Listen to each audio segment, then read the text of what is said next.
out on the floor. The east and the west, their battles won't matter.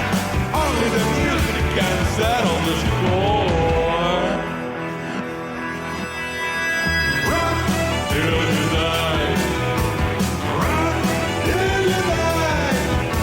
You die alone, then journey to found. So run till you die.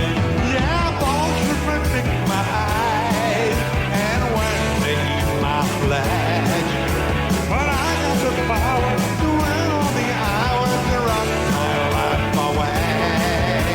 The sound of the crowd, the creak of the bones, I play it so loud with my mates or alone. It don't really matter if my world should shatter. I hold it together in honor to stone. Run till you die. Run till you die. You die all alone, then turn into stone. So run till you die.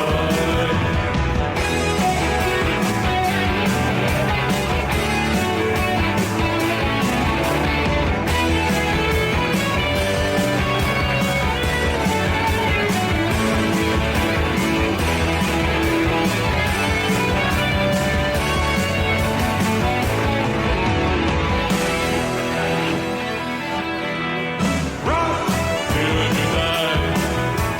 Run till you die.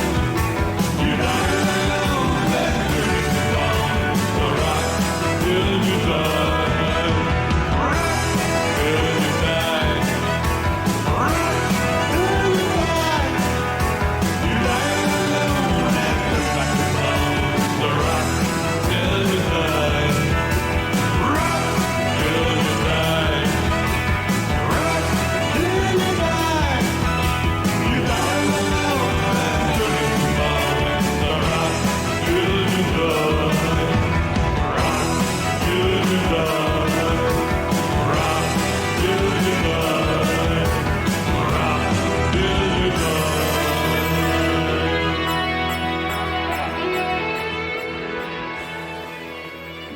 Oh, hi, audience. What's up? It's Greg Sestero here to introduce you to the True Blue Riffcast, where they talk about amazing movies, bad movies, and everything in between. So you're listening to the True Blue Riffcast. Enjoy it. Thanks, Greg. This is the True Blue Riffcast, the number one Riff Tracks podcast in the world. And Dave. Jeez. Sorry, I just had a little reaction in the chat here for Dave. Smile, set yourself free.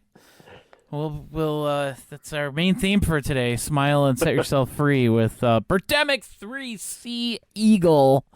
But which who we're are going you, to be Jeremy? talking about at length today. I am doing great, Dave. How are you doing? No, you're supposed to introduce yourself. I didn't mean to interrupt you. Well, you I didn't did, think you were though. looking at the You chat totally like that. interrupted. Yes, this is the True Blue Riffcast, the number one Riff Tracks podcast in the world. And I am Jeremy, and I'm joined, as always, by... Hey, everybody. It's me. I'm Dave. I guess this is our season premiere. Season 5 premiere. What, really? Yeah. Hold on. 2019, 2020, 2020. Oh, my God. This is the start of our 5th year of doing this That's podcast. crazy. And I still have like 6 episodes to upload of That's last year. funny. Oh, man. But yeah, we're here and we're kicking off the year with Birdemic 3. We're going to be talking about that in a little bit. This episode is basically an extended version of what the hell is James Wan doing. Oh, man. Oh, this is... Because, Birdemic 3 came out on digital on Tuesday, and both of us... So yesterday. Yes, yesterday. Yeah, And we both got it at like midnight. Yeah, we both bought it like technically. I mean, it was still Monday-ish. It was past midnight, so I guess. But yeah. So how are things going, Dave? I know the answer. You guys don't want to hear about my work, but I'm kind of mad at them because things. But I'll get over it. It'll be fine. trying to look for another job right now. But other than that, I took an early weekend, and I'm glad I did. Yeah. Just got Because to watch man, Birdemic 3. like, okay, guys, full disclosure, yes, I still hate James Wen. But this is something else. Like, this movie is a paradox. It's almost exactly the same as the first movie, And it really is. but it's also nothing like it in so many ways. And like Jeremy and I we're talking about it, and Jeremy finished the movie last night, and I had finished it like a little while earlier. And it's like we're not going to be like trying to hold this whole movie in your head is like impossible. There's so much. Yeah. So I guess the first thing that we need to say about it is that James Wen is incapable of improving his craft. Because, man, like you go back and you like look at the progression of James Wen and his movies. You look at something like Julian Jack. Julian Jack really is his first movie. That really is his best movie. Which it's weird. It's weird to say that out loud, but yeah. It really is. It really is. And so, but like, and he got way worse with Replica, and we all know about Birdemic, and then Birdemic 2 is what it is, and then he didn't make a movie for like 8 years, and now we have this, and yeah, I don't even know where to begin. We'll get more into it in a second here. Okay. But first, let's take a look at. Let's do some normal stuff. Let's take a look at the weekend box office first. I thought we were diving right in. We're We're gonna be here for a while, guys. We're gonna do all the departments and all of Birdemic 3. So strap in. It's gonna be a long one. The number one movie, of course, is still Avatar: The Way of Water, with a domestic gross of $598 million. The second place is Puss in Boots, which is interesting because it was down to third place, and it moved back up into second. It kind of got a second wind, which is weird, and I noticed that over the weekend we had a lot of people coming in to see Puss in Boots, like over anything else. It was bizarre. Number 3, the movie I hate the most right now, Megan. Number 4, Missing. Okay. And number 5, A Man Called Otto. I hate Megan for a completely different reason than probably anybody else who dislikes the movie. Because I have not seen the movie. I have no interest in seeing the movie. I don't like it because that doll is pedo bait. I have no interest in seeing the movie simply because of the people that have been coming to see it and all the issues we've been having at our theater. Having to kick people out for being on their phones and just walking around during the movie and not sitting there and actually watching the movie and getting high, all that fun stuff. So Wait, what? I absolutely, it's Is this brought a thing? with it. It's brought with it a resurgence of people smoking pot in our theaters and having to try and figure out who it is and trying to catch them doing it. It's Shut it all down. It's awful. I hate it so much, and we can't figure out why. Like, I know part of the issue is because it is not a rated R movie. It is a PG-13 horror film. So the range of people that can come and see it is wider. And obviously they do that with the studios because they want to make more money. And so they make it so more people can come see it, and then it just causes more issues for people like me who then have to deal with it, especially on the opening weekend where we had to actually kick out our security guard. Wait, Yeah, so with Megan, we were, like I said, we were having a big issue with people like on their phones and talking and stuff, and we have a security guard that we get over the weekend, like every Friday, Saturday, and Sunday, through this global security, I don't know, whatever the hell it's called.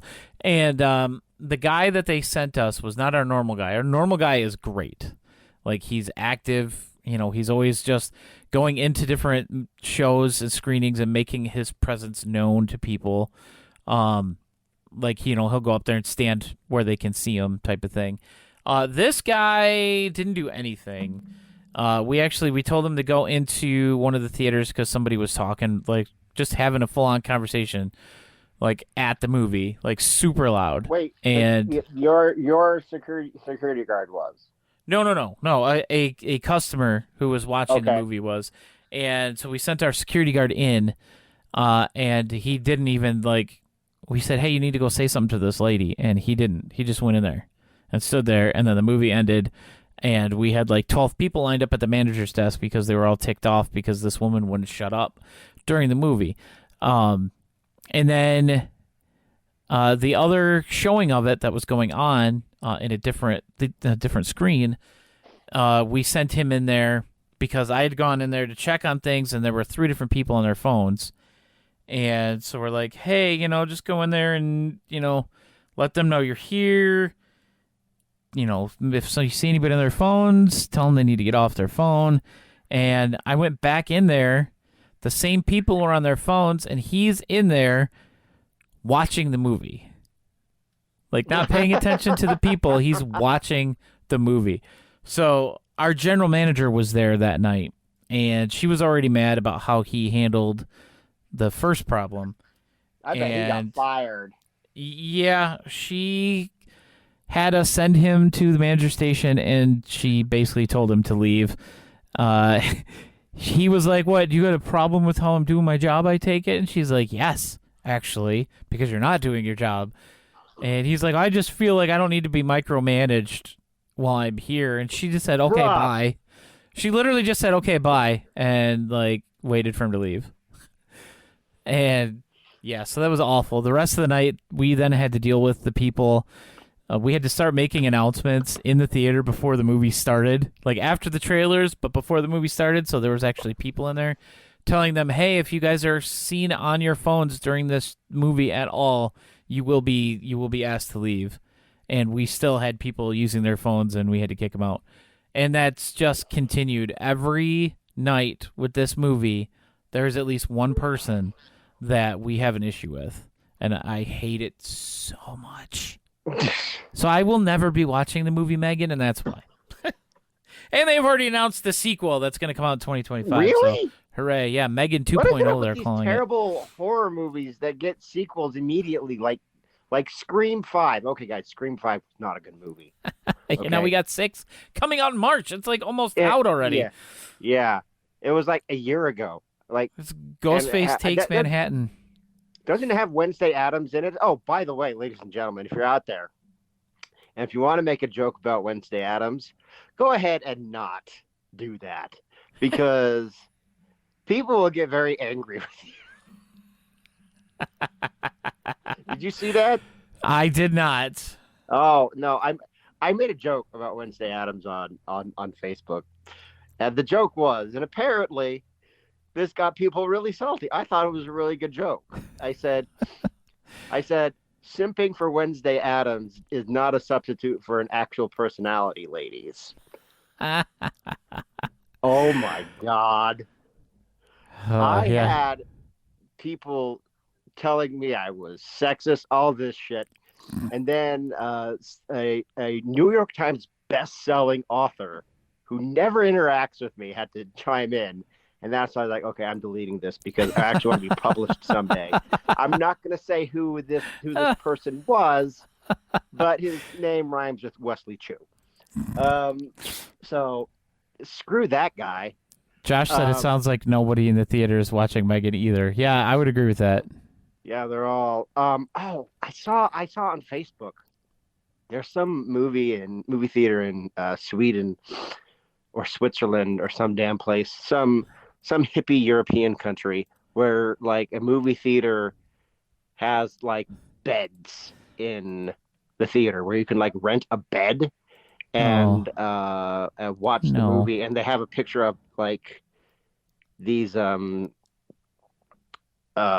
it's an actual movie theater. It's an actual like I don't know what it's called, but it's like these stairs, and on each like level, it's like Minas Tirith. You like go like up, and on each level there's like a bed with like a pillow and stuff, and it's just be like they're not watching the movie. People are going to take the advice of Birdemic 3 and bang on those beds, and it's yeah.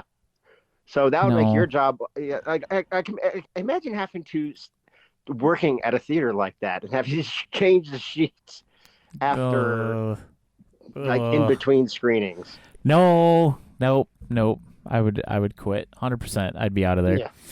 I'd be out of there. But yeah, that's it for weekend box office. I did want to say one thing that's related to Riff Tracks. It is Riff Tracks because it is Riff Tracks, but it's also related to Avatar because James Cameron. I watched the Titanic because I'm thinking about writing a book that takes place on the Titanic. And I was doing like some research for it. And I was like, oh, okay, I'll watch that movie. I'll do my once per decade viewing of Titanic. And I had to watch it with the Riff Tracks because I can't do it without it. I just can't. And I watched it with the Riff Tracks, and I was just like, it's like the first time in a while I've actually used the Riff Tracks app. Oh. It actually works really well. I mean, like the whole listening thing. Yeah. I don't know about all that, but if you can just sync it, you can just sync it manually through the app. Yeah, you can just like, okay, start it now, and I just do my reverse syncing process. Yeah. And it was really great. It was really funny. Like I was just like, oh, I remember why I love Riff Tracks now. It's like it's this was really, really great. This was 2009. This was 14 years ago now. Okay, I'm gonna go as we all turn to ash. But yeah, it was. I had a good time. I really want Riff Tracks to do like long form riffs like that again. # do Watchmen. Real quick before we get into our extended what the hell is James Wen doing, I just wanted to mention in the Line of Duty 2, the Super Cops. We were going to talk about this originally. Yeah, we have to. And I just wanted to kind of, mention it a little bit. This movie was like the perfect 80s kung fu movie. It has bonkers. The worst dubbing ever. It literally sounds like all the people who do the voices for Looney Tunes were the ones who dubbed this. There is literally a guy that I really thought it was Mel Blanc doing like Bugs Bunny. I think a lot of people did. The guy was talking. Like, is this Mel Blanc? And then they got some British woman. It's like, why couldn't they just get Cynthia Rothrock? She speaks English. Yeah, it's just why some couldn't they British just get lady. Cynthia Rothrock to do her own lines. She doesn't charge much.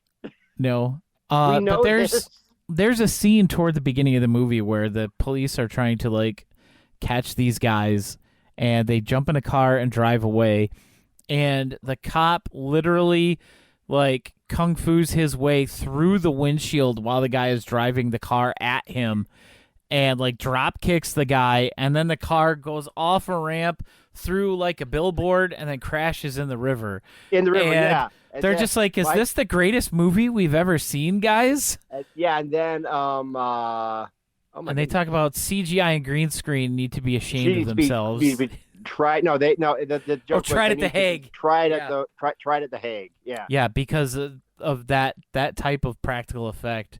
And I agree. There are some really good stunts in this movie. Like the movie is incomprehensible. The movie's incomprehensible, and it has the wackiest dub ever. Great. One that got me is just like, I've seen this before.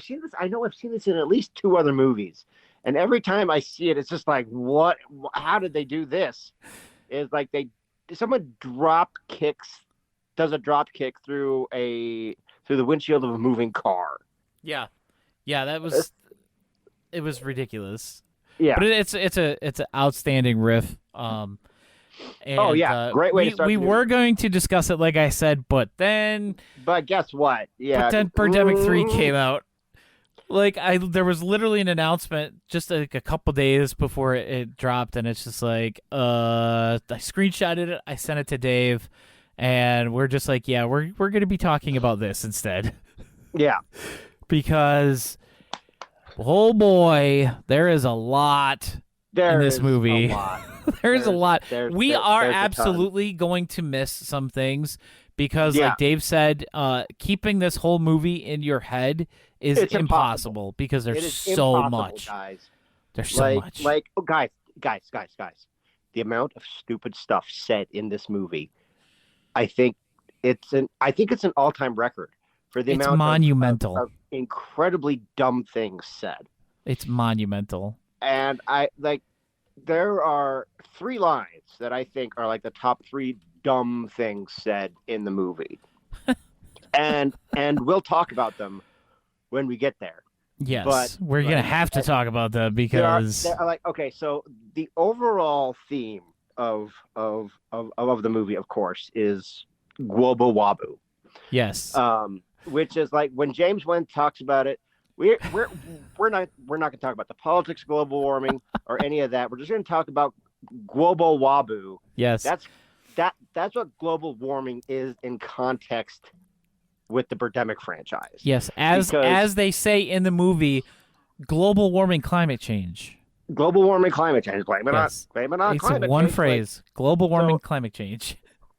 The whole thing is just like, so I can sum up this movie in just a couple sentences for the lay person going into it. For an hour, these two guys, this couple goes up to, like, we're going to go up to this next rando and see what they have to say about global warming. We're going to do that for an hour. Yes. And then the birds are going to show up, which Yes, is why everyone's here. Because literally the birds do not show up No, the birds until don't show up 57 minutes in the movie. 50, yeah, it's crazy. And this It's is an like- hour and 22-minute long movie, so we don't get very many birds in The here. birds, the birds aren't needed at all, which is No. what people want. Yeah. But and we'll talk I- about that because there's some very interesting things that happen when the birds actually do show up. But we start off this movie with, with some hope. We actually get some hope that things Yeah. are going to be different this time. We've got that painting with the swirliness and the bird. The swirly Yeah, it's parts got a are little actually motion swirling graphic. around. And then we get the first of at least 4 different songs that were made for that were this made movie. For this movie. And that one is These songs were made Smile. for this movie, and I believe this song is called Smile, right? Yes, Smile. Smile, set set yourself yourself free. It's like a really generic I guess pop. It's on me. It's like a upbeat pop song. Like, Yeah, it's like adult contempo. Hey, if you were born in 1983, this is what your parents wanted you to listen to. this is a song that they would play like over the end scene in an early 2000s rom-com. Like when the couple gets together at the very end and they're like dancing or whatever. This is the song that would be playing over that. It definitely has that feel. But we get some really nice establishing shots. Some nice crane shots. And then it's like high definition of California and the highway. yeah. That you drive down in Birdemic 1. I'm just going to go ahead and assume that that's what it is. Yeah, because we've And got it our actually character looks- Evan driving down the highway, but It looks gorgeous. it actually looks good, and like it's being followed from behind. That even looks okay, even though it's a handheld camera without any sort of image stabilization on it. Which even cell phones all have at this point in the game. Yeah. And We'll get to that. We'll get to Sorry, somewhere sorry. in the You- technical. yeah. The technical aspect is funny because my wife said she was watching it next to me before she fell asleep. She said, you would think with all the technological advancements since his last movie that things would look a little bit better by default. And they don't. Well, they really don't. Here's the thing. We got to talk about just how beautiful that shot is. Like that first shot after the Van Gogh painting. That first shot of the highway. You're just like, wow. This is like, maybe James is improving his craft. Yeah, this looks like a movie. And then, like, immediately, it's like, you can tell, like, that's either shot, that was either, like, a bought piece of stock footage, or someone else shot it with, like, a different camera, or, like, did it for him. Yeah. Because immediately, like, almost immediately, it's like someone, like, dropped their cell phone in a bucket of grimy dishwater, and like super grimy, got all over the lens, and it's like that for the rest of the movie. I mean, except for like some shots that are actually like really nice. I mean, you can tell, and that those are mostly the crane shots. But I mean, like, the color correction in this movie might be the worst I've ever seen. Yeah. So we join Evan, played by the human giraffe Ryan Lord, as he's dude's got. He's the human brontosaurus. He's got the longest neck. Like, it's ridiculous. He looks like he came out of Bob's Burgers. He's got one of those long necks. But he's driving down the road. Of course, we got to have some establishing driving shots to start out your movie. And you can immediately tell that it's different hardware being used to film this. There's no image stabilization, like I said. There's, some shots are inside the car with Evan. Some of them aren't. So we're not just sitting with a camera sitting on a dashboard through the whole drive. We're actually getting some different shots of the guy driving, which is a little bit of an upgrade, I would say. And then he gets to the pier or wherever he is that he's walking. He says, I think it's a pier, but then he asks the lady to go to the pier. San Juan Wharf. It says it right there on like, follow us on Facebook right there, Jeremy. It's like hey, wait a minute, I have the movie right here. Hang on, I can tell you exactly where it is. Hold on. Keep talking. I'm gonna press play. So he's walking along this wharf, I guess, and he pauses for a second to look out over the ocean. He just looks. And for that brief instant, even though everything is very cool as far as color tones go in this shot, it's very blue. It's a nicely composed shot for a brief second. And there are a few of these right at the beginning while we're following this guy walking down the pier or the wharf or whatever.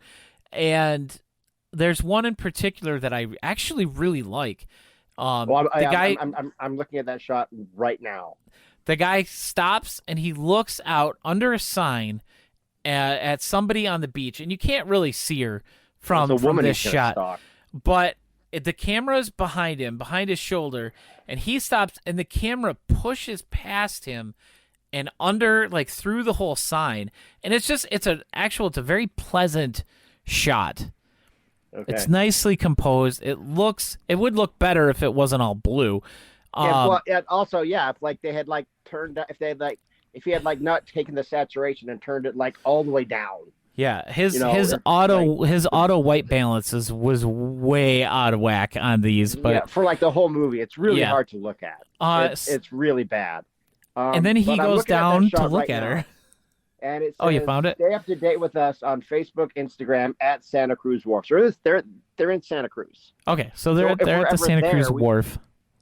Yeah, if we're ever there, we can use the True Blue Riffcast expense account and go and have our picture taken right here. Yeah, that'd be great. Anyway, it cuts to Kim, our marine biologist on the beach. I didn't know her name until the second time I watched it. And she has two, basically just water bottles, and she's like pouring water back and forth in between them. The main thing to note in this shot is that it's extremely warm. So all of a sudden, everything is orange. And it's very jarring.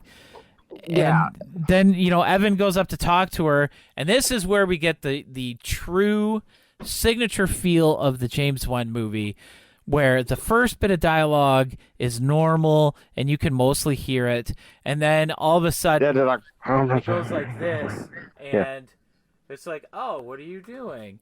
And then it's back to this, and then it's back like this. It's like, then it's like this, and then it's like blowing out the microphone. I'm And way away from the microphone now, and they're like, oh my goodness. it's that's what we get with James Wan movies. We know to expect that with James Wan movies. We don't mean to get bogged down in the technical aspects of this, guys. We really don't. But it's so prominent. And it's look, the issue in this movie with the dialogue, yes, it is worse than anything. This movie, just overall, technically, is like 5 giant steps backward from the first Birdemic. Yeah. Like I don't get it. I don't get it. And the first Birdemic is like a huge backward step from Julian, Jack, and Replica. Yeah, I don't understand. It's like it's his movies are Benjamin Buttoning in quality. Yeah, they're getting worse. And I don't understand it. Okay, but okay. Anyway, let's get back. Yes. Yeah. Okay, so this is where we get to like the first of our many miniature side recurring themes, I guess I should say. Like, yeah. You know, like the first one is like the first big theme of the movie is Gwobu Wabu, of course. Yes. But and I guess this is tangentially related to Gwobu Wabu, but this is where the first of these mini themes is introduced. There's got to be like 12 of these, and it's so many. sea life with cancer, getting cancer from the ocean. Yes, specifically sea lions and whales. Sea lions, whales, and like I think sharks later on. But we'll get to that. Yeah.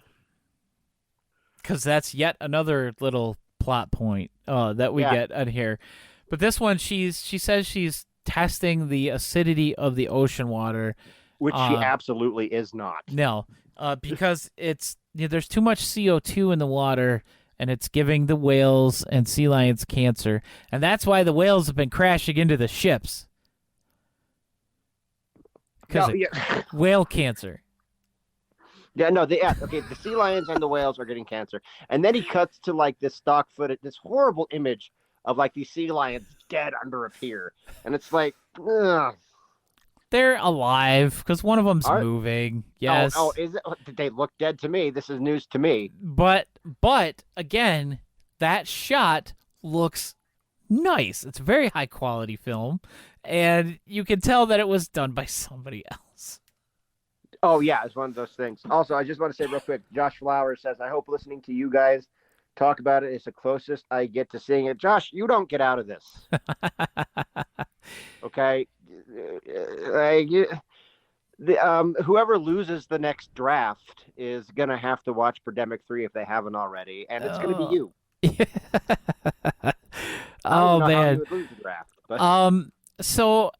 Evan asks the girl if she wants to go out to dinner with him later on the pier, and she's like, no, I'm busy. And he's like, oh, come on. I'm a scientist. You're a scientist. Jeremy, what kind of scientist is he? I don't even remember what the hell the name of it was. He studies the effects of aging and the 9 mechanics of aging, which I don't remember.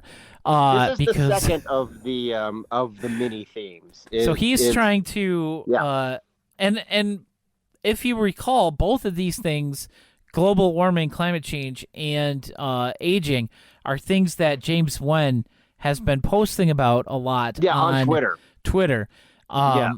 And so this Evan guy, he's trying to figure out how to make people live longer. And he's like, you're trying to save the sea animals, and I'm trying to help people to live longer. Let's go eat dinner. And then she's like, we get the weirdest shot. No, we get Evan, who's definitely not the actor, sitting there in the living room watching a documentary about global warming, climate change. About global warming. Okay. Now, I have to talk about this. Here's my issue with this. I have two big issues with this. One, the fact that let me just grab a guy here. So here's a guy, and he's sitting there on the couch watching the TV. Just pretend I'm the TV, and he pans the camera over. Yeah, he rocks the camera to the back. side, where you can still see the TV in the middle, and then he goes back the opposite way, and he does this multiple times during any shot that's showing the guy from behind. If you screenshot, if you screenshot the messenger the messenger conversation Jeremy and I were having when I was watching this, at this point when it came up, I was like, "Stop that! Yeah, you need to stop that, James." It was annoying. It served no purpose whatsoever. You could have just had the camera stationary behind the guy. Now, my other big issue with this particular scene is the fact that the only footage that we get of this documentary is filmed off of the TV screen. Even when it's meant to fill up the entire picture, it's still just being filmed off of the television. So we get the screen recording of a TV, basically, with another camera, and then we get the sound through the TV that he's watching. Which amazingly is the fidelity of that is a lot better than a lot of the sound. But that's not a joke. No, it's not. It's I don't know true. Why you're laughing. Because it's funny, because it's true. Yeah. But like, James, if you're gonna show footage from something else like that, and you're gonna make it the main focus of your screen that you're showing, of your shot, just use the actual footage, cut it in to the film, and use the audio directly from the video source that you're using for this, and not recorded off the TV. And I do just remember one other thing about this. I bet that is footage from that documentary that he's making right now. It's his own, the stuff that he's making now. Well, of course it is. And using all this stock footage of stuff. My other fun thing that I was doing a lot, and I know it was annoying my wife, was anytime any birds at all would show up on the screen, like the two crows walking on the beach at the beginning, I would just go, it's the birds, and I couldn't help myself. It was just like a reflex. But yeah. So do you have the same issues with that? Okay, scene? I second everything you say. My first thing with the thing, and it is like, okay, so going back to the beach. It's like, oh, come on, let's go have lunch. I don't know. You seem kind of creepy. Well, come on, we're both scientists. Okay, so you think we're gonna go see that, but we don't. It cuts to that. Okay, this guy. Okay, so there are two angles in this shot in this scene where he's watching the documentary. I thought they were introducing Alan Bond to the movie. Because it really looked like Rod from behind. Our main guy, Evan, okay, he's blonde, he's tall. It's definitely not him. You can even tell it's not him. There's no way it's him, because he doesn't have blonde hair. The guy sitting there that we can't see his face. I thought it was going to pan around, because I was tricked into believing that James Wan had picked up some cinematography tricks. I was wrong. Yeah, well, and also the guy doesn't have a 2-foot-long neck who's sitting on the couch. Yeah, exactly. So I thought it was gonna come around, and oh my gosh, it's Rod. No, that didn't happen. It just cuts to just like a face shot. I don't know how else to say that. And it's the guy. Yeah, it's clearly two different people watching this. And every time you cut back, it's so distracting. Every time you cut back to the back of the headshot, the rear shot, you can tell it's somebody totally different watching this. Yeah, I don't understand how this happened. He had access. I do. James Wan. That's how it happened. Well, yeah, but okay. Presumably, you would think he would have access to the guy when he shot the face shots. Yeah. Why didn't you just get the rear shots when he had the guy there? Okay, look, these guys are never going to act again. Maybe the girl will. That seems to be a recurring theme in Birdemic, is that the girls go on to be moderately successful. Maybe not A-listers, but they have a career. I think that's going to happen this time. Yeah. So like this guy, Brontosaurus man, he's never going to work again. So No. like there's, I can't imagine he would have any scheduling issues to get a rear shot of the back of his head. No, not at all. So like, okay, so we had that, and after that, it's basically for the next hour, it's us talking to different randos about global warming and about whatever the hell else. Aging. Well, they do finally go out to dinner. Yeah. At the pier. They're both drinking. Guys, this sounds so much like Birdemic. It's crazy. They're both drinking some sort of alcoholic beverage. That's all they drink in this movie, by the way, is alcohol. Yeah, they just. We'll get into that because there were some very interesting choices. There's some very strange product placement. But they're sitting there, and our hero, I guess, if you want to call him that, is talking about his research on aging. Now, I obviously don't remember everything that he was saying because there's so much nonsense. But he was talking about the 9 mechanics of aging and like what makes us age. One of the things that he mentioned was if you do too much, your body's gonna suffer from wear and tear, just like the tires on a car. Like the tires on your car. When you're eating food, you should eat less. Oh yeah. Eat less. Like 90% vegetables. 90% vegetables, but some fruit and some chicken. Some white meat like chicken. Yeah. And then what was the other thing that he was talking about that was really dumb? He was talking about his supplements that he's creating. And like I honestly, there was 2 of them. I couldn't tell you the name, but one of them I just like calling Rejuvatron. Rejuvatron. I think it's just called like Rejuvenate or whatever. Yeah, but he's like, so what you need to do is once you reach your 30s, which obviously you don't have to worry about this yet, but you'll need to start taking these 2 supplements that I created, because when you get old, you suffer from diseases like Alzheimer's and cancer and stroke. I think I'll do that. Yeah, that sounds good to me. I'll take these supplements that are surely not regulated. And then we just get these random scenes of them going out on dates and walks on the beaches. Jeremy. Yes. Jeremy. I forgot something, obviously. You're forgetting that this is also where we introduce another one of our mini themes, and that is they both love the film Vertigo. Yes. Which, big surprise, that's another thing that James Wan is working on right now, a documentary about the story of Vertigo. So I'm not surprised that that's in this movie at all. But they, and let me tell you, Evan reads lines a million times worse than Rod ever did.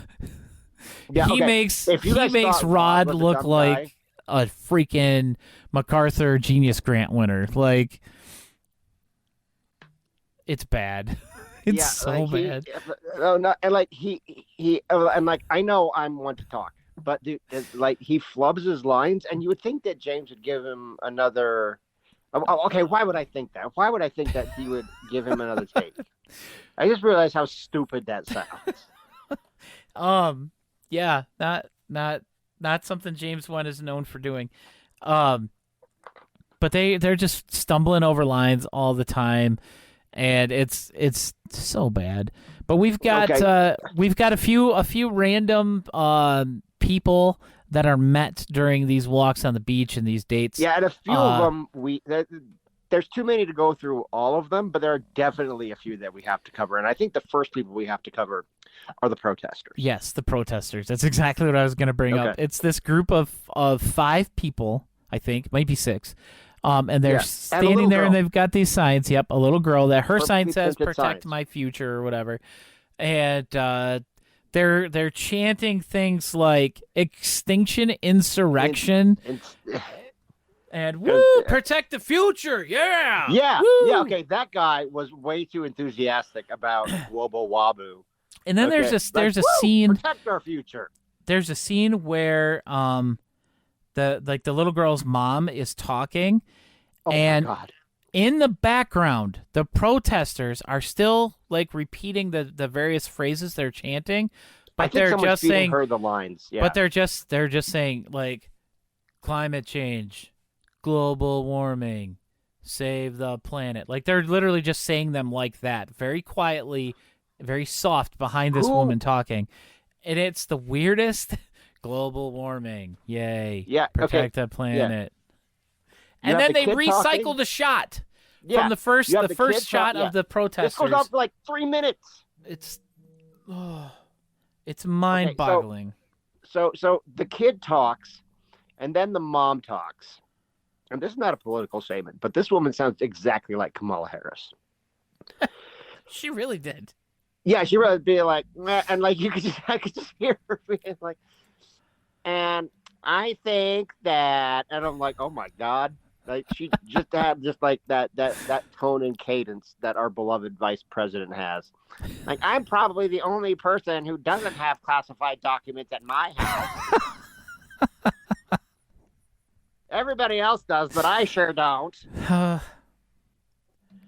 But anyway, I need to make a special place for my child and all of the children to live in that's safe, where they can breathe the air and see the blue sky because wildfires are making our sky orange. Like, she's talking about it like it's currently happening right behind them, even though the sky is blue and everything looks freaking normal. But let's say, like, oh yeah, there's a wildfire going on right now and our sky is orange.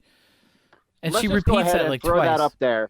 Let's just go ahead and throw that up there on our list of recurring themes, because it's going to come up again in a couple more scenes. It comes up at least three or four more times. Wildfires, yes.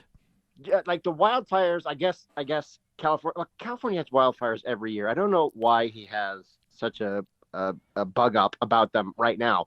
Yeah, but like this is known, James. It's like he must have like one of the wildfires recently must have really bothered him, because it comes up like 6-7 times. I mean, it was really bad a couple years ago. You know, there was like literally the entire West Coast was orange and burning, and Australia burnt down. Yeah, like that year it was particularly bad in our air for weeks. Yeah, so I at least understand that part of it. But we get to see a painter who's the guy who actually painted all of these things. All these knockoff Van Gogh paintings. Yeah. Yeah. So Van Gogh is my big influence. No crap, dude. Like, we can tell. I also believe that this was the first reference to the first movie. Yes, because I do believe talks so. About Dr. Jones. Yeah. Yes, and he's painting a sea eagle, and he says, okay, the first time he says it, he says sea eagle. For the rest of his scene, he says seagull. He just flat out says seagull every time. He doesn't say sea eagle. He says seagull. And like even my wife picked up on that. She's like, is he saying seagull now? Yes, 100% he's just saying seagull. But he talks about the sea eagles and how they're usually found over like in parts of Asia and stuff. And now they're here for whatever reason, even though we haven't seen them in the movie yet. And then he talks about the wildfires again and the orange sky. And I don't like to paint orange sky. I like to paint blue sky. And we find out later that he did indeed make paintings with orange sky, but we'll get to that when we get to the real estate guy. I don't like orange sky. Yeah. Okay. So the next guy I think we should talk about, I think it's the next scene, is that is the surfer man. The surfer who like chugged 80 Red Bulls before his take. Yeah. Yeah. He's like, it'd be like, oh my gosh. So like he comes out and be like, oh my gosh, like I just got punched in the balls by a shark. A shark bit my hand off. Nearly bit my hand off. Like, oh my gosh. And it'd be like, so I went up to him with my hatchet. I was like, smash, smash, smash. That's what that guy reminded me of. Yeah, he's just like, I just got away from the shark. Every time I go fishing or fishing, every time I go surfing now, it's like playing Russian roulette with sharks. Yes, that's a line. That's a line that was delivered in this movie. Every time I go surfing, I feel like I'm playing Russian roulette with sharks. I'm almost ready to give up surfing. Yeah, it's just too dangerous. Well, bye. And he just dips out. He's just done at that point. It's like, and they're just like, okay. The other thing I need to mention about Evan, our character, played by Ryan Lord, dumb. Every scene he's in, he looks confused. He always looks confused. Even during the makeout scene in this one, which I'll just talk about it now because it's right before the Birdemic, because of course it is, because that's how James rolls. But they're literally in a room and they're making out, and it's awkward, and it goes on for about. It feels like it. I get a real Copper Mountain effect from this because it feels like it goes on for like an hour, and it's maybe like 3 minutes of screen time, but it just feels like it's never ending because it's so slow and awkward and just painful to watch. I mean, I know we're jumping ahead here, and we'll come because we have to talk about the next random that yes, that we meet. Is like I just like with James Wan movies overall is that he seems to have a thing for white women in bikinis. Yes, because that happened in. I mean, Natalie was in her underwear in Birdemic, but we see it in at least one other time in Replica, where they have like a dry. Sorry, Mom. God. Where he has a dry hump on a sectional sofa in a swimsuit with the girl that dies. Remember this? Yes. It's seared into my head. I can't forget it if I want to, Dave. My name's Claudia. It says so on my gigantic tramp stamp. So he just literally always looks confused. That's the point. Yeah. That's the point that I'm trying to make here. Our next rando is a real estate real estateman, a realtor. And why do they stop to talk to him, Dave? I don't know what did he do? What did he make? Because there's a little sandcastle that's like of a house that says like for sale, and this real estate dude, I'm just gonna call him like fake Neil Breen because that's what he looks like and that's what he sounds like. You know what he's credited as? What? Real estate guy. Are you serious? Yes, he doesn't even have a name. I don't know. I couldn't read the credits, and we'll talk about that when we get there. But he is like, oh, that's a nice house. He's like, thanks, I sell houses. And here's my card. Evan is like, huh, really? I'm looking to buy a house. And it's like, you want to buy that one? It's like, the little sandcastle. It looks like a little house. Like it's like a perfect, like little house made out of sand, which very obviously is not actually there because you can tell that it's superimposed out of the shot. Also, guys, fake Neil Breen is drunk off his ass. Like, he's drinking a bottle of beer. Okay. Yeah, like this guy is but the actor is drunk. Oh yeah, absolutely. He was really drinking beers. Like, there's no doubt in my mind that guy was just slamming them. He's like, oh, I can't believe I agreed to be in this movie. Like, oh, I got to talk about wildfires in the town of Paradise getting whatever. Okay. So like, and so he get like, here's my card, baby. I'll sell you a house. And he's like, and Evan's like, $1 million realty. Are all the houses you sell really worth $1 million? And it's like, oh yeah, real estate in California is super messed up. Goes with He's talking about how expensive change. Everything is. Like housing is really getting expensive. Care. All I do is sit back and collect my fat commission checks. Hey, I don't care. I just fly them their house and there's nothing to do beyond that. Like you just spill it. He talks about he sucks at his job and he screws his customers over, and then Evan buys a house from him. Yeah, Evan talks about how he his perfect house is surrounded by trees and forest.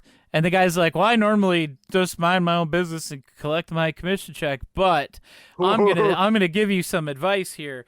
Don't buy a house in the woods because it'll burn down. Don't buy a house surrounded by trees and forest. Yeah, trees and the forest. Don't buy a house. That's like, oh, okay. And then he talks about the wildfire. Yeah. They talked about the town of Paradise and how it was just wiped out by a wildfire. It's like, you don't want to buy a house there because it doesn't exist anymore. And don't buy a house near trees. Now we gotta, now, just so we don't forget, we gotta skip over the next scene, but we'll come back to it, to the scene where he actually buys the house, just so that we can like put a cap in fake Neil Breen. So they're in some random blah blah place in California, and it's like, oh wow, here's a great house. Like, yes, it really looks nice. I can buy this house now. And then he's like, but wait a minute, there are 2 trees right there in the front of the house. Didn't you just tell me that if you buy a house with trees in front of it? This isn't the movie. I'm not making this up. This is pretty much word for word. Like, didn't you just tell me that buying a house with trees near trees means my house will burn down? Oh, don't be stupid, idiot. Not Those these 2 trees aren't going to burn your house down. I mean, come on. Like, all right, let's go in. Yeah, and then we go inside and we find out that the house belongs to some climate scientist, and he bought all these paintings from the guy to remind him about how bad things are in the world. But one of them was called Orange Sky, which I know we've shown these because James had these all posted on his Twitter. And he must have paid a lot of people a lot of money to like get like all this content related to like this movie, because he commissioned paintings. He commissioned at least 4 songs. Yeah, at least 4 songs, because we've got Smile. We'll get into that in a second. Yeah, we'll get into that. Yeah. So he goes through and he shows them all the dumb paintings. Orange sky and burning trees and melting ice, or whatever the hell the other one was called, about the glaciers melting. Yeah. And he's like, and my friend, the climate scientist, said that that those are like the Earth's air conditioner, and they help keep the planet cool at a normal temperature. And once those things melt, we're done. Like, he does the hand across the neck thing. We're done. The scene before that, in between the two realtor scenes, we have Evan on like a Zoom meeting or something with some dude sitting in his fancy car outside the front of his house. He has okay. They're gonna close a $10 million deal. He had to go do it out in his car on like an iPad. Yeah. What? Why? And it's all for the Rejuvatron stuff. And he was like, "Oh, it sounds good to me, and I'm not getting any older, and I'd like to get some for my mom, for her too." Oh, $10 million is a lot of moolah. But I'm not getting any younger, and neither is my mom, so we've got a deal. And then how does Evan respond? Well, he stands up a little tiny bit and like woo, kind of like how it's less enthusiastic than Rob's like $20 million sale at a 50% discount. Yes, that had more enthusiasm behind it. It's less enthusiastic than that. Because he's like, yes, yes, yes. That's just pretty much how he says it. It's like, we're going to do lots of good work together. And be like, I'm sure it'd be like, say, how do you make Rejuvatron from your pool? Oh, and when it goes to the next scene with the realtor, he pulls up in a Ferrari, and he's like, I just got it from the Ferrari factory. Okay, Cars is another kind of like this. Okay, so, oh my God, this is so bad. What's next? Like, what's the next round?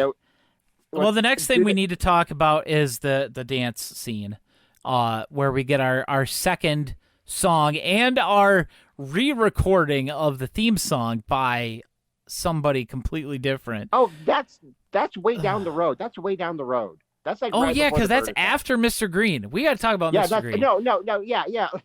We don't get ahead. We're gonna. We have to talk about Elon Musk. Yes. I mean, Mr. So- Green.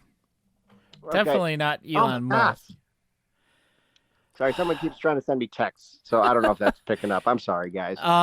Evan and Kim go to this. I don't even know what the place was supposed to be, but there's a big whale skeleton outside. Yeah, these bleached bones of a whale.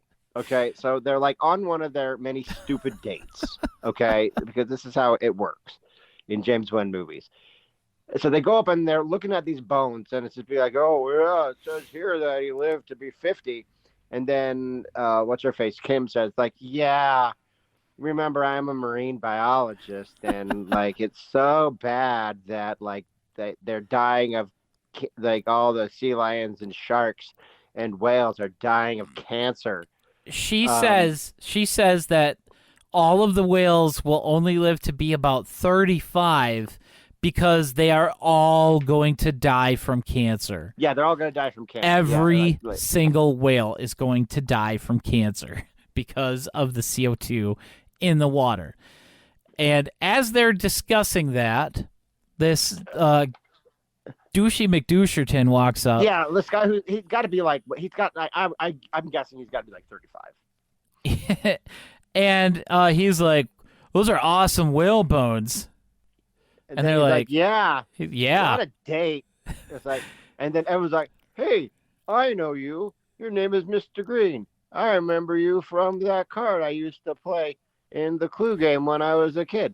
You're also the founder of Pay Me, Odyssey Space Lines, and something else. Like the green car or something. Yeah, it should be like you're like the richest man in the world, and this guy he's basically Elon Musk. Yeah, but he's not Elon Musk because Elon Musk exists. Yeah. Yes, because the guy's got a Tesla Model 3, and he's like, oh, the green car, I can't wait to get one of those because it's got twice the range on a single charge as my Tesla Model 3, and it's only going to be $20,000, so... But Jeremy, how does he respond to, like, being like, hey, you're Mr. Green? It's like, and he's like, all that stuff. He's like, yeah, it's me. Yeah, it's me. But yeah, definitely not Elon Musk. He then gives us literally the dumbest thing in this entire movie. Oh yeah, okay.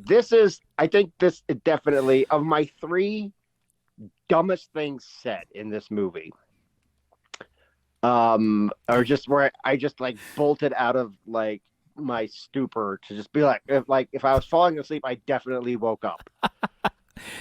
I was just like when he'd be like, they're gonna be like, oh yeah, well we got to fix global warming, or we're gonna end up just like this whale. And I'm like, we're gonna have all our bones on display in front of some bait shop in San Diego. I don't get it. Can I make a claim real quick before you tell the people what this is? Okay, go ahead. I'm gonna say it. I'm gonna say it right now. This is the dumbest thing that James Wan has put in any of his movies. Oh yeah, okay. This is This is not only absolutely the dumbest thing in this movie. I think it might be the dumbest thing ever said in movies. Just in general, in any movie. Yeah, like you might be right about that. This is just like I couldn't believe. This is like one of my no wait what moments. So he said, "Be like, so what I'm doing now to help fight global warming is I'm building a space elevator." I'm sorry, what? Yeah, well, I have it here on my iPad. Let me tell you all about it. What the space elevator does is that we're going to build it out of nanotechnology. I'm not kidding. That's what he says. I'm going to build it out of nanotechnology, and it's going to suck all the trillions and trillions of whatever the hell that's in the atmosphere causing Gwobu Wabu, and we're just going to eject it out into space, saving the planet. But right before that, he actually says, well, people are going to use it as an elevator to space. So everybody can have cheap access to space. It's like, so what? It's just a tube that goes through the atmosphere and into what? Because it's literally, he just says it gives you access to space. And we're going to pump all the CO2 off the Earth with this elevator. How are you going to pump just the CO2 out of our atmosphere. You're going to pump Sure. everything out of our atmosphere. So this space elevator has two functions. One, it's sucking all the CO2 out of the atmosphere and pushing it out into space. But in case that doesn't work, which he says it won't work, is it be like, that's okay. Everyone's going to get into the space elevator and we're going to go up and we're going to colonize space. Not just colonies. Space. We're going to have colonies in space, in orbit. I watched it again. He does say colonies in orbit. So he basically wants to turn us into Mobile Suit Gundam. Yeah. So it's like, if that doesn't work, which it won't, we're going to go up and we're going to colonize. We're going to put colonies in orbit and on the moon and on Mars. And I'm like, James, how is okay, forget how you're going to do that. Okay. Just forget that part. I just want to know how that's better. Because it seems to me all those options are way worse. Yeah. Because, you think about going to the moon. Why would anybody want to why would anyone want to live on the moon? Why would anybody want to live on Mars? I get that, it's, romantic and all that. But, guys, there's no air there. There's no food there. There's no water there. Yeah, haven't you seen Total Recall? Come on. But these people who think that we're going to colonize these places, they live in a fantasy land. Yeah. It doesn't work. But I think what's even more stupid is the orbital thing. How are we going to build that? How is that going to, how does that work? It's just going to be connected to the Earth by a tube. It's like the umbilicus or whatever from MSC. Okay, well then how are we going to grow our food? Are we just going to bring up, I don't understand how any, because I've thought about this for more than 5 seconds. That's your first problem.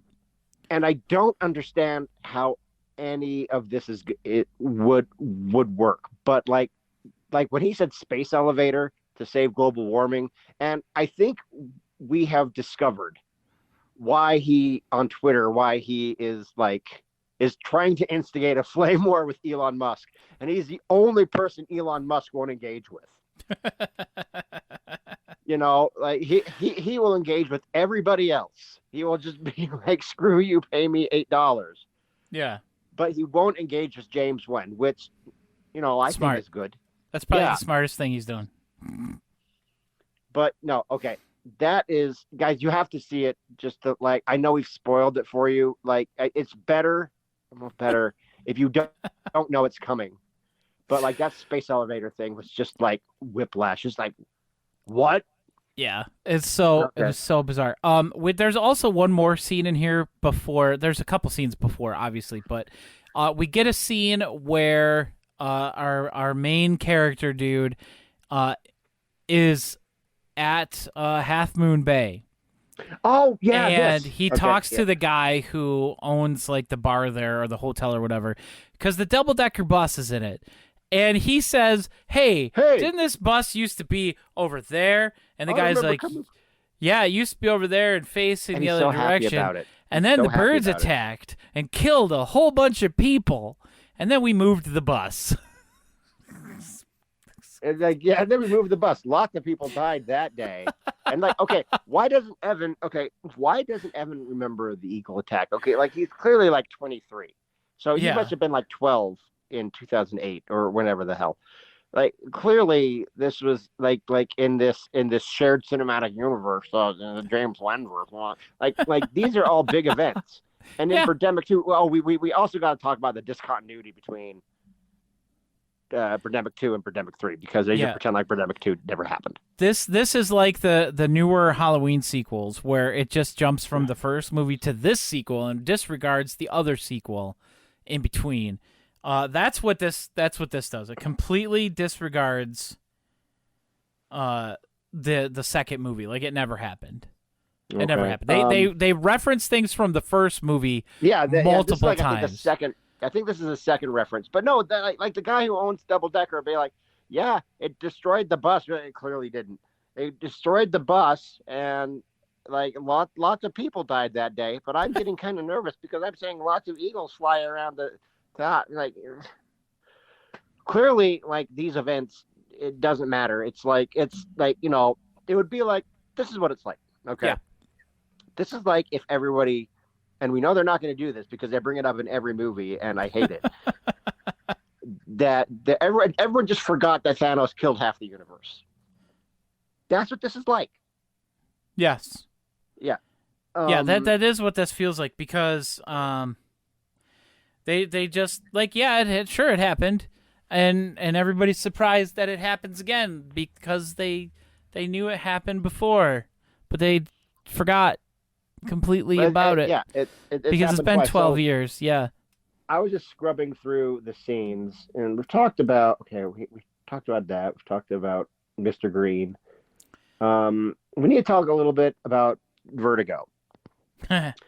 On one of their dates, they go to, and this is the thing you were bringing up before about the wine. Yeah, this is the weird product placement that we get.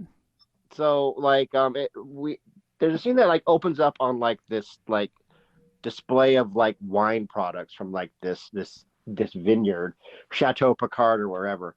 And it's just 5 bottles of wine set up. Yeah, and then we get a scene like they come in, they sit down, and this guy comes out and be like, "Here's your wine." And it's like, "Okay, thanks."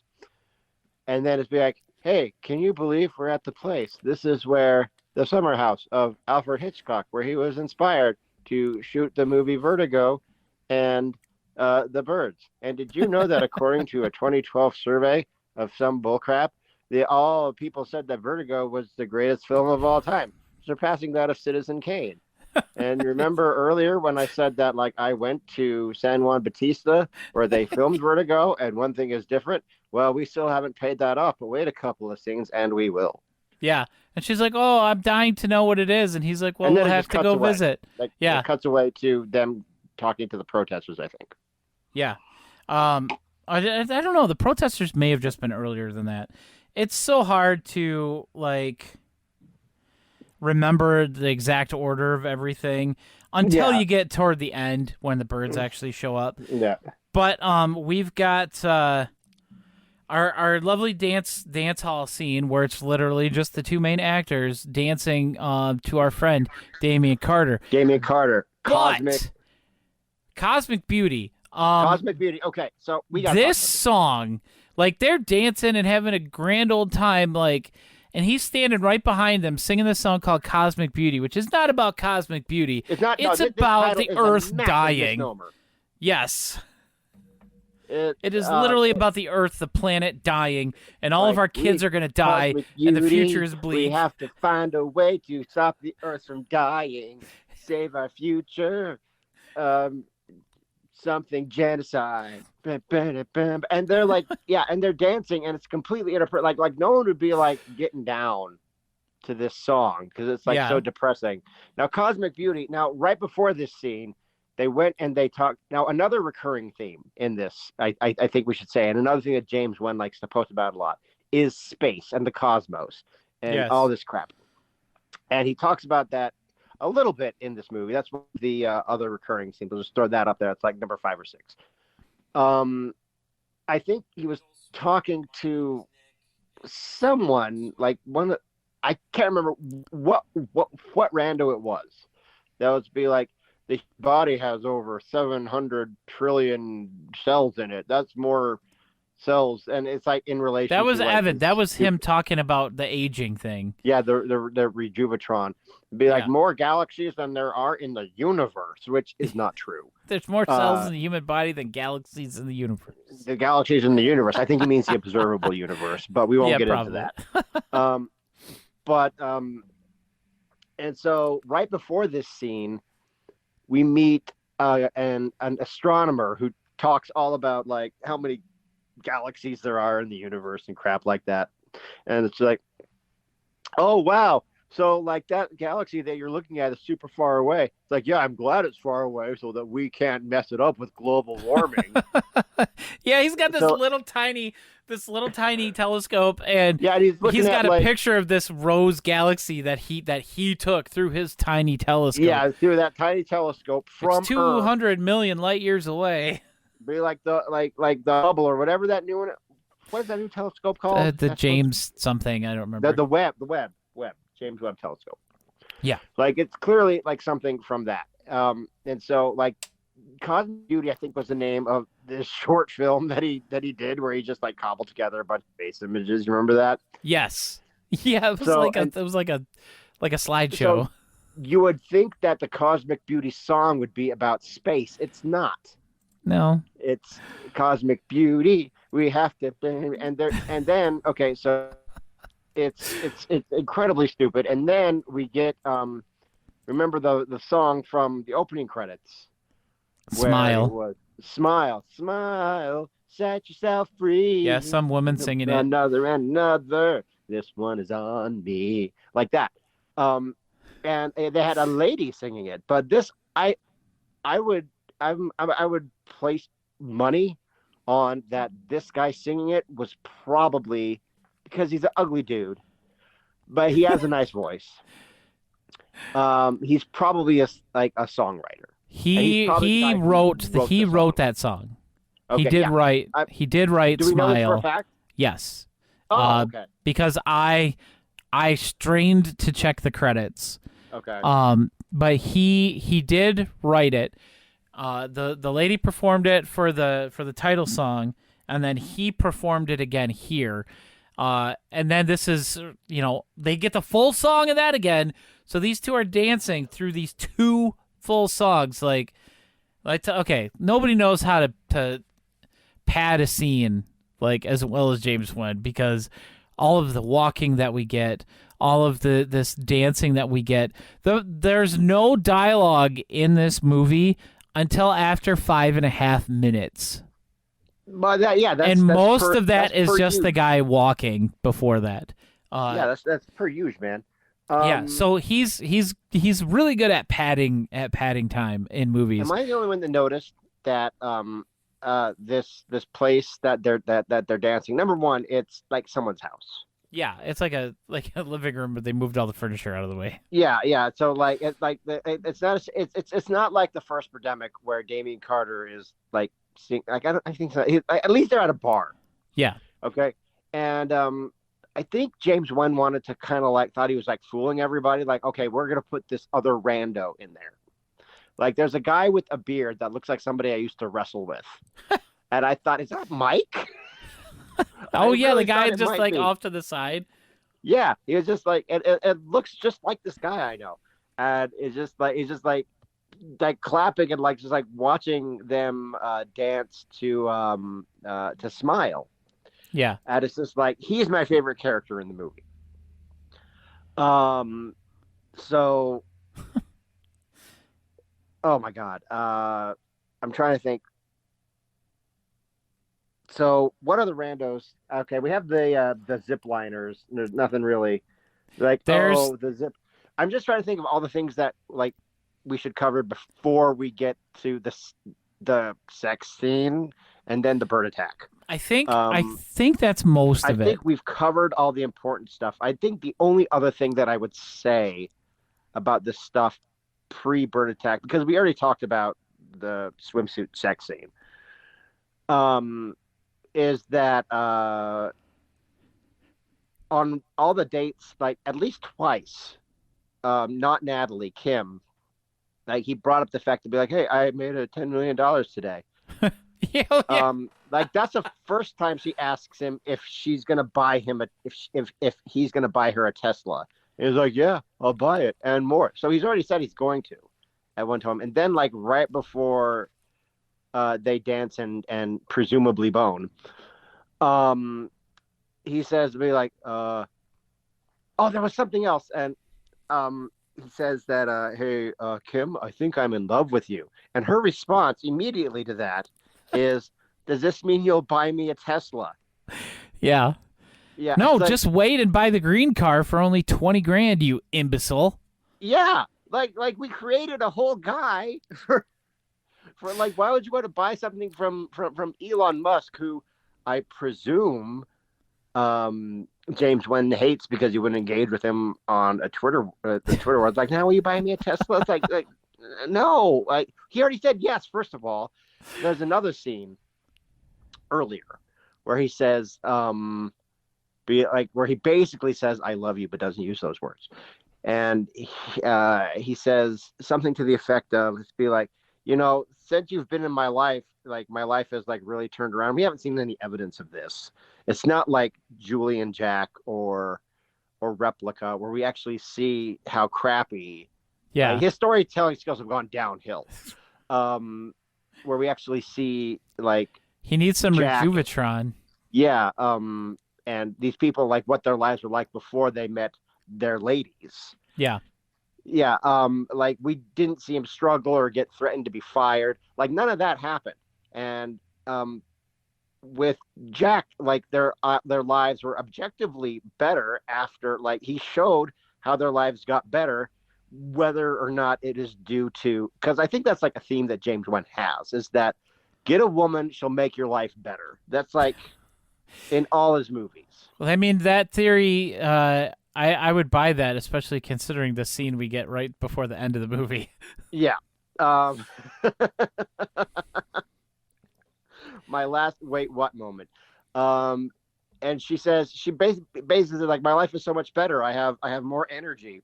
And you know what she says? She says, Yeah. Oh, well, that's nice. I'm glad I can be a positive influence in your life. Like that is friend zone talk, lady. Like that is like, if a woman said that to me after I basically told her that I loved her, I would seriously like rethink about like, like it would like really make me think whether or not like I'm wasting my time with this woman. You know? Yeah. It's like she clearly doesn't like me. No. Like she's just tolerating me, because that's like something like oh, I'm so glad that I can like, it's really bad. Anyway. So like I think we got it covered. I think we have all the big stuff covered. Yeah. As Well, far as, like, again, pre-bird this attack. this whole movie is literally 57 minutes from the beginning of this movie until the birds show up. We get that usual they bone, and then it fades to black, and then we get like establishing shots of like a little town, and it cuts to something else, and then the music changes and it cuts back to the same town, and we got the bird gifts flying around and dive bombing things and exploding. Yeah. But like And- I was really shocked that it took as long as it did to get to the bird attack. Like I really did. The birds are barely in it. Yeah, the movie it's an hour and 22 minutes long. 57 minutes until the birds show up. Like that does not give us very much time with the birds at all. And once they show up, this is worse than Birdemic, because So there's the birds literally show up and they three have their- different clips, I guess, of these birds that he uses on the film. One of them is them flying in a circle. I guess there's four, because there's flying in a circle. There's a group that like flies across the screen, and then he has the same group mirrored and flying across the screen the other way, and he does that a bunch of times. And then there's the bird that just kind of like flaps and hovers there until it gets shot and falls out of the sky. And then there's the swoop bird that the little game kills the over people. thing. Yeah, the little game over thing, yeah. The little game over bird, the little game over graphic for like when it gets shot. It looks like a Mario thing. It really does. Like I don't even know if I want to give it that much credit, but it's like and it like spins around and just drops and just like falls out of screen. Yeah. So the birds come down and they're dive bombing everything, and then we go back to our two main characters who are just who are on another date. Yeah. They're having a casual stroll through the attack? woods. Yeah, they're walking through the redwood forest, and we get all of a another sudden, one of those, and we get another one of those shots that clearly James Wan didn't shoot, where it's like this pan shot of like this giant redwood where he just like goes all the way down, and it's just like, what about the bird? Like the whole time you're supposed to be enjoying the beauty of this magnificent tree. Yeah. But you're just thinking about, wait a minute, what about the birds? Where's the birds? Are we really wasting more time with this? But while they're walking and they stop to look at the tree, then Zach Galifianakis shows up. Yes. I'm sorry, Alan Baugh shows up, looking exactly like Zach Galifianakis, and he's just like, hi, and he's got this like this teal like button-up shirt on, short sleeve thing, and he's like And there he's with with his some random new girlfriend, Katie. Oh, no. And then the birds show up, and he's like, "Oh, this The is birds just like are what attacking. happened to me and Natalie 12 years ago." And Okay, she looks at okay. This is the second dumbest thing yes, in the this is entire bad. movie. Is how they write Natalie out of the movie, because Whitney Moore said no way. Smartly Like, said yeah, no.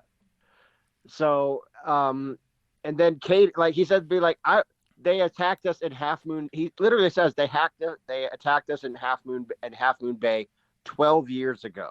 Okay, Yeah. which is James. It's more like 15, but whatever. And then Katie is like, "Who's Natalie?" And then Rock says, "Like it's just some lady I used to know. She decided to go away, and we parted as friends." Yeah. That's how they wrote her out of, and then Katie says like, "Well, she better be," and it's Yes, like, okay, first of all, wow, like you guys, you have to see it to like fully appreciate like just how, because like he's supposed to be like trying to like get him to like move away from the bird attack, but here he is having an argument with his girlfriend about another girlfriend from 12 years ago. about whether or not they're just friends. Yeah, I'd be like, she's this lady I used to know. She's this lady I used to know. She decided to go away, and we parted as friends. Yep. Great dialogue. Yeah, it's like that Perfect. was like, I felt like I even said this like, no, wait, what? Like that's how, like just don't bring her up. Yeah. People break up. Just We have get this it. girl, yeah. I mean, like, And then or they- just be like, or be like how they dealt with Megan Fox not being in Transformers 3. Be like, she broke up with me. I found somebody new. End of story. Yeah. They finally leave that area, and then smash cut to some bikers. Yeah. The bikers are, they might be my favorite randos because They're riding their bikes to the forest, and then they're just hanging out in the woods, drinking some cold ones. they had some Zimas, and they're just like hanging out on the side of the road, like, what are you doing later? Well, let's go to the bar, just like, or something. And then the birds show up, Yeah. and they attack, and so They pull like these out guys, they all guns have from guns. nowhere. Okay, they all have guns on them, but one of them drops his beer and runs off screen, and we cut to like the birds attacking. And when we cut back to them, James really did this guy dirty. Like he was like shooting. You could tell he was shooting. He was doing the shooting movement, but he didn't put the special effect in. Yeah. And He had threw like another gun almost to like the an other guy. AR-15 or something. And then it's be like, here are these guns that I keep here in the forest. And they start shooting. It's so bizarre that like he ran off screen to go get these guns, to go get these semi-automatics. Yeah. And then they all And get then slashed and then across they're the wiped throat out. anyway. Yeah. The bird swoops down, and this is literally how everybody who gets killed by a bird dies in this movie. The bird, a giant bird, just swoops by him, regardless of which way the character is facing. We get a little spurt of red, and they fall down, dead. Like their neck gets sliced by the bird. Yeah. It doesn't matter if their hands are up, if their arms are in the way, if they're turned the opposite direction, their throats always get sliced by this giant swooping bird. And we do actually get a rando in here a few scenes later with this lady swinging an umbrella around, and she's we actually gotta talk about like... the flailers. She's like, "Ah! Ah!" Like she's getting into it, man. There's another guy, I think, in the same sequence. The pickup truck guy. Yeah, the guy in the pickup truck gets out and he has I think an M16. Yeah, And he's shooting them, and James didn't put any of the graphics. So he's in- like in rolling there. around on the ground, like to Yeah. dodge these birds that there's none like, even he flying just totally there. did this guy totally dirty, and he's just like swinging at nothing, like he didn't put the graphics in. Right after the birds kill the bikers, Oh yeah. Oh God. the crew comes across their dead bodies and they're like, "Oh, let's take their guns so we can Yeah, let's take protect their guns ourselves and defend from our- these Yeah, oh, no, crazy no, okay, birds." look. Yeah, that's Evan, and it's like one of the dumbest things he says in the movie. And he says lots of dumb stuff, but this Yeah. is like, hey, let's take these guys as guns to protect us from these crazy birds. And then as soon Now- as they leave the forest, there's They find like there's a bunch dead of guy dead laying on a bodies. car. That, like two guys, and okay, sorry, but they're kind of fat guys, and yeah, I mean- they're like, what's that? I said, "Yeah, it's And he's like, oh, these guys are dead. Let's take their car and let's take their car to get out of here. And I'm like, what is wrong with your car? Why do you have to probably take these ran dead out of guys' charge. car? So Tesla ran out of charge." so they move. Okay, these guys are clearly not dead because you can see them taking steps Yeah. when they're moving them off of the car. But This we, happens of a course, couple we of get the times. whole shot of them moving the body completely off the hood and resting it on the side of the road. And James is good at that too, giving us shots of things that, can be inferred instead of us actually, having to watch it. Yeah. Okay. So I think does this happen before? Okay. So And then we get the there are bar three- scene. Okay. Yeah. There are three scenes that I think that are prominent during the bird attack that we should talk about. And the One order of those order really doesn't matter. Yeah. So it's the bar scene where the bar scene starts where everyone's alive in it, and James Wen turns around, he does his little cameo, and he gets up and he walks out so he can survive. He doesn't have to put on the moulage to get killed by the birds. So we see him leave, and then we cut to our heroes. They pull up and they go in, and everyone in the bar is dead. Yeah, even James. Oh, is James dead? Yeah, his body was sitting there Oh. by the other on the floor. I thought he I'm left pretty it here. sure that Okay. was him. Well, I'll have to look at it again. I might be wrong. I've been wrong. I on might the be wrong, podcast too. Before, ask Val Kilmer. But so and then I think Alan gives his best performance. Well, no, his second best performance of the movie. We'll talk about his best performance when we get to it. Yeah. You know what I'm It's talking about? incredible. Oh, yes. It's Yeah. incredible. It might be the best thing in the whole movie. So Jeremy, why don't you tell us Alan's best line, his best line delivery? I'm looking for it because I know I said it. These birds are stressing me out. I'm gonna drink a beer. Very compare. So he goes like, and they all sit down and have a drink. It's never explained how the birds got into the bar to kill these people, because usually you're safe inside, right? Yeah, they can only unless they break your windows, but the windows weren't broken in this. Yeah. So Rod is behind the bar. He's like, oh, I'm just gonna be bar. Like, I own this place now. Screw it. And he starts like serving everybody drinks. And Evan, I think the dumbest thing that he says, or like he has a big old glass of beer or whatever he's drinking. It's be like, man, we should really get out of here before the birds come back and kill us. And then like casually picks up his drink and like takes a little sip and puts it back down. And yeah, These birds it's like are that. gonna kill us. Birds are gonna kill us. Okay, have a sip Yeah. of beer. And then we get like, I don't know if it's like a campground or like a trailer park or a combination of the two. I'm not really sure what it is. But this is when we get the other flailing randos, including the umbrella lady and The umbrella lady, tactical pitchfork guy. ground roll guy. Yeah. We get the lady out with her rake who gets murdered. And then, there's one other character we have to talk about before we get to the doctor. And this gentleman is credited solely as rapper. Now I call him Dancing Man. Yeah. But I think he's rapper because I'm pretty sure this is another song commissioned for this movie.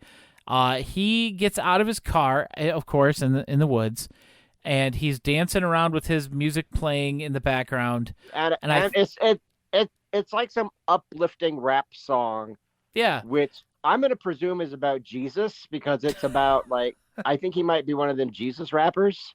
I'm not making a judgment maybe on that I don't know. But like to me the lyrics sounded like very uplifting. So Yeah. like I don't think he's like a gangster rapper or like, you know, like I think he's one of them positivity rappers. And you know what? That might be accurate, based on his scene. He is dancing around. He gets murdered by a bird. Yeah. While he's dancing, and then when Rod and them find him, he's still alive for a second. Yeah, he rolls over pretty easily. Yeah. He gives probably my favorite line delivery of the whole movie. Free the bird. No, not free the birds. Forgive the birds. And then he dies. And then dies. Forgive the birds. So he might be one of those positivity guys. If he's saying, hey, forgive the birds, like they just killed me because they're dumb birds and they don't know what they're doing. And then this leads us to my favorite character. My favorite character in this movie. Dr. Sex. Dr.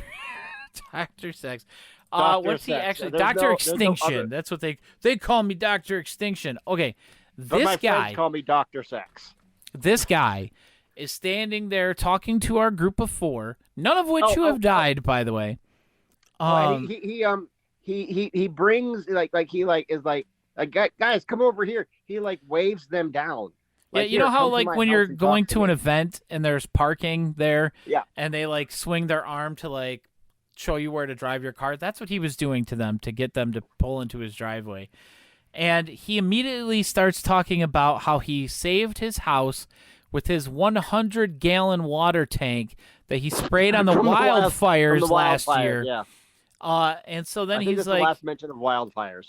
yeah, he's like, it used to be wildfires every once in a while, but now it's wildfires all the time, year round, everywhere. And now it's the sea eagles' turn to attack. And coming soon, we won't even be able to breathe the air. Dude, it literally says, coming soon, we won't be able to even breathe the air. Like it's a movie.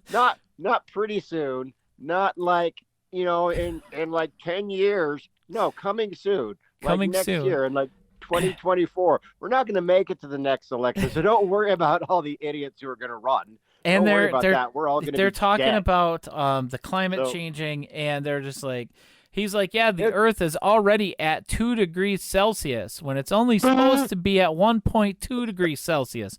Oh, I thought the expert said we had until 2050. No, the Earth has already crossed the threshold. Don't believe them. We're going to be dead in a couple years. We will be extinct. So all you need to do is go find somebody to love, which it looks like you guys all have. So you need to go and have sex and love people and die. Now, okay, I was making this joke. Jeremy, back me up. I was making this joke about this character who, like, he's like the opposite of Mr. Green. Yeah. Mr. Green is like, hey, we're going to go build colonies in space. This guy is like, no, we're doomed. We're absolutely all doomed. Dead in a couple years. We're all dead. So, and I'm not going to say, but so everybody go bone. And bone, I said the F word. Yeah. Everybody. So yeah, all we have left is love. So everybody go bone, because we're all going to die dead. He literally tells them to get effed and die. Yeah. And Jeremy says, oh my gosh, he really does say, just go have a lot of sex because we're all going to die. Yeah. It's like, what the hell? It's so amazing. And it just comes out of nowhere in this movie. All we have left is love. So just find someone to hump while we go extinct. That's all it boils down to. Go have sex until we're all dead. Like lots and lots of them. So then they all leave and they go back toward... That was the last of my 3, oh my gosh, I can't believe what I just heard moments. Yeah. And then we get our final confrontation with our group of 4 and the Sea Eagles. as they're walking along this beach area, and they have their guns, and the birds are swarming, and they're shooting at the birds, and then they run out of ammo. And it's not nearly as intense. It's No. not now. Now, before we get to Rod's finest moment, this seems not nearly as like intense as like the van scene on the beach from Birdemic 1.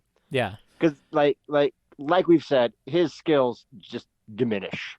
Yeah, I don't know what happened, but he really needs the Rejuvatron, like, to help his brain. It's not like that at all. It's you're just watching this and you're like, okay, shooting the birds, okay, this thing almost over, and then yes, Rod and it the is greatest almost thing over. He's ever done. Yes.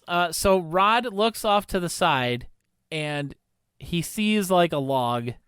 And he runs over to the log, and I'm like, oh, he's going to pick up like this big stick that he sees there and start swinging it at the birds. No, there's a plastic freaking plastic coat hanger that he runs over to pick up. He runs back, starts swinging it at the birds. The coat hanger is not the best thing. No. The coat hanger is not the best thing. The best thing. He just happens to be holding it when he does the best thing that he's ever done.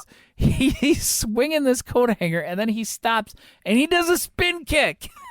He does this amazing roundhouse kick, like Mortal Kombat,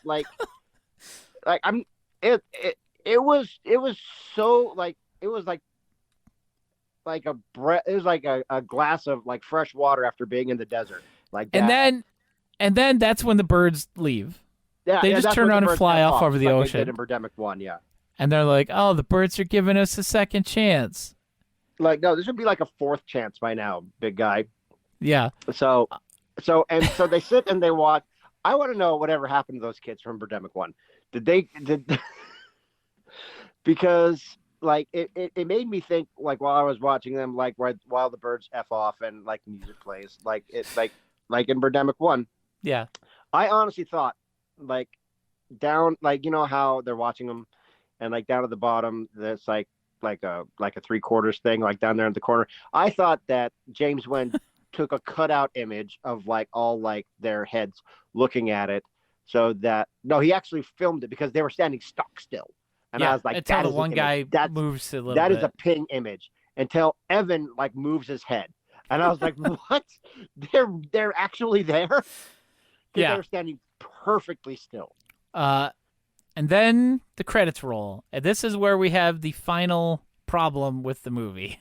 Okay, so the credits, you would think that the credits are would like, that's not something you would mess up. Yeah. He does. Like, badly. Like, really bad. We cut the credits, and I think it's like the fourth or fifth final song that was commissioned for this movie, and we listen to this song, and it's the promotional image of the Van Gogh painting for Birdemic 3. Now, he puts white text over like this blue and white painting, and has it scroll up, so it's already hard to read. But that's not the worst of it. The worst of it is that this is not just the painting. It's a promotional graphic for the movie that he's put on Twitter and Instagram and all these other, and it already has the credits in this hard to read font down at the bottom. So while and it's not even really centered, it like brings it up, and it's like everything is impossible to read. So he's scrolling credits against a graphic that already has the credits on it. Yeah, it's got all the actors and producers and all this stuff at the bottom. Yeah, it's so poorly done that you can't read any of it. Yeah. And you're just like, oh my God. And the song is awful. It's like it's a global village, gotta reach for the sky, gotta help to make it survive. Like, yeah, it's bad. And that's Birdemic 3. The main takeaway from this movie is that all sea lions and whales will die of cancer. All sea lions and whales will die of cancer, and we all need to get into a space elevator and go live in space, or failing that, just take go bang your wife until you die. Take Rejuvetron so you Yeah. don't get Alzheimer's or stroke. And Vertigo is the best movie ever. And Cosmic Beauty, and like, we have so many trillions of galaxies in the universe. All in And all, this Wildfires are movie bad. makes me long to watch Birdemic Shock and Terror. Yeah, I would yeah. rather So, just I watch think- that one. I think that, like, in the pantheon of Birdemic, I think this is the worst one. I think it's worse than Birdemic 2. Because and I'll tell you why. Because hang on, sorry, Mike, come on in, Mike. Come in. You want to come in? I'm sorry, I didn't hear you out there. I was doing something. So your trash kitty? My cat was outside somehow. Can you hear him? Yeah. Meow. Okay. But here, I'm gonna let him out. But so what happened was, where was I? Birdemic 2. Sorry, my cat Yes. distracted me. You think about it. He's been trying to get this movie made since at least 2016. Yeah. Okay, and in like many interviews I've seen of him, because I hate him, so I like follow his every move. He's one of my arch nemesis. So all he's been saying for like the last 7 years is be like he like has this thoughtful pose on, be like, I want to make Birdemic 3 because it's a great story. It has a great story. This didn't have a story at all. No. Like, It was and just he's been random spending talking. The last 7 years of his life, that is not an insignificant amount of time, ladies and gentlemen. Like a 7 year stretch of your life, that's a pretty big chunk of calendar right there. Yeah. And this is what he's been doing with it. And Yeah, you look at it, nothing. and it's really bad. Like, this is what he's wasting his life doing. And like, I would, like, if it were anybody but him, I would feel bad for him. But like, look, bro, if this is how you want to waste your life, go ahead. But it's like, what? I don't know, man. Like, it's really Josh bad. wants to know which one's more painful, 2 or 3. This one. Well, I mean, 3. okay, this one. Okay, this one gave us a lot more to talk about, I think. Yes. This one, it feels, because with the second one, he was kind of leaning into the whole, this movie's so bad, it's good thing. Yeah. And this one, he went back This one toward. is just like pure. Yeah. This is genuine. This is pure uncut wet. This is not anything else. This is not him pretending to be anything else. Yeah. I don't think. I mean, clearly the best one is Birdemic 1. I don't think that's in any danger of being dethroned. No, I don't think so. But like, you can tell that, like, with Birdemic 2, that like he just wanted to put that in the rearview mirror with this one. He kind of wanted like a fresh start. Yeah. So like, he like didn't reference it at all, didn't reference any of the events. He referenced Birdemic 1 a lot. But you could tell he kind of wanted to like reclaim it. So and he did, but he made it worse. So yeah, it's I guess this is the point where we would say, would you watch this movie un-riffed? But we did. We did. We already did. Yeah. But I mean, And it was so bad. yeah. So I guess are there any other thoughts you have about the movie? Because I think I covered pretty much everything I wanted. Yeah, I think we hit everything that was important enough That was to talk about. I'm sure we missed some stuff. Yeah, Like, we again, didn't talk about the there's zip liners. so much in this movie that's just like it's impossible to keep it all in your like working memory for long enough to talk about it before it gets completely brain dumped and never watched again. I don't know if this is gonna get brain dumped. I think I'm gonna remember this for a while. I think there's definitely parts of it that I'll remember, like the horny extinction doctor. I will remember Which him. I think he qualifies as the horny friend in this movie. Like there are some James Oh, Bond like, films that we didn't get. We didn't get a horny friend. Yeah, there was no air humping, but yeah, we did get this guy. I think he fits that quota pretty nicely. Yeah. But yeah, I mean, if you, yes. Unlike with the second one with Birdemic 2, where they said that they would never riff it simply because of how it was made, to lean into this is a bad movie. This one goes back to being earnest, I believe, 100% I think they earnest could from riff James it, Wan. yeah.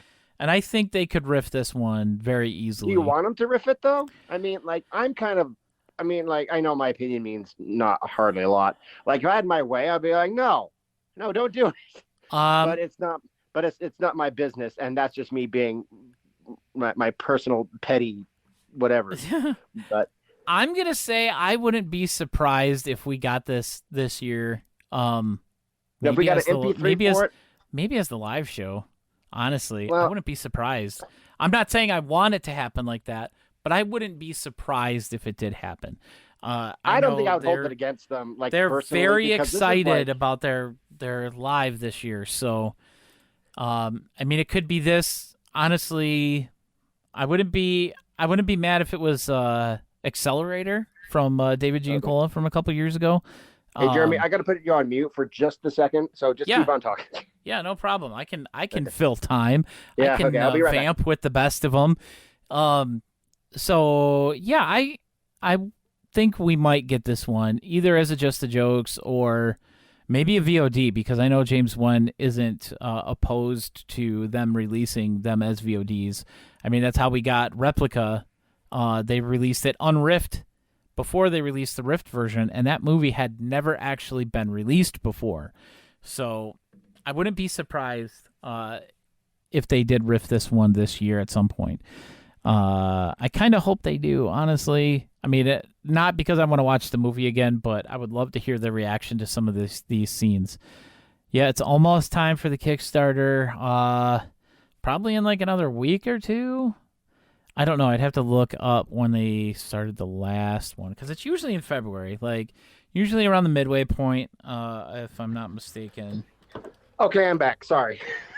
I had a little emergency that I had to take care of, which I think you guys can probably all guess what it was. Yeah. When do they do the Kickstarter generally? Like mid-February? February. Yeah, so we should be getting January, pretty February, close. so it's about that time, yeah. I'm trying to look up last year's when they 2022. Oh, that was later last year because it didn't end until April. Oh, so it was like March last year then. Yeah. But still, we're in that window. We're in the beginning part of that window for them to have an announcement coming down the pike, as it were. So, yeah, I'm excited. I mean, I guess we're probably only going to get one. I think it's probably going to be a oneer from here on out. Yeah, I wouldn't be surprised if that's what we end up with, just because, all the different troubles with traveling now and just everything being dumb. I wouldn't be surprised. Also, they're not spring chickens either. I mean, we got to take that into account. Yeah, we got to face facts. They're starting to get older. Yeah. Not super old, but older. Yeah, old enough. Yeah. Old enough. But yeah, I'm excited. But I think so that's we covered everything for Birdemic about 3. Yeah, Birdemic 3. We talked about it this might be our longest episode. Yeah, geez. We've been live for an hour and 53 minutes, so I think we talked about this movie longer than it took for them to actually introduce the birds in Birdemic 3. Yeah, definitely. So, but yeah, I think that's gonna wrap things up for us here today. You can follow me on Twitter at PBandAwesome, or anywhere else really that you can make an account. Look for PBandAwesome, and it's probably me. You can follow the podcast on Twitter at TBRiffcast. And you can check me out on Twitter at DChadwickAuthor. You can check me out on Amazon and on Audible. Get all my books. I actually spent the last couple of days editing Spaghetti and Meatballs. Nice. I'm not really sure what I'm going to do with this one yet. I mean, we'll see. I kind of said on Facebook that I wasn't going to self-publish it, that I kind of want to hold on to it for other publishers, but I don't know. But I do want to graduate eventually to the big boys. I think I don't know. I think I got the chops for it. But yeah, The next George R.R. Martin, folks. well, I'm actually going to write books. Yeah, that's one thing that you got over him right now. Yeah, you're actually is that I'm actually publishing books. Yeah. Yeah. All right. On that note, we will see you guys next time right here on the True Blue Riffcast. Rock till you die. Rock till you die.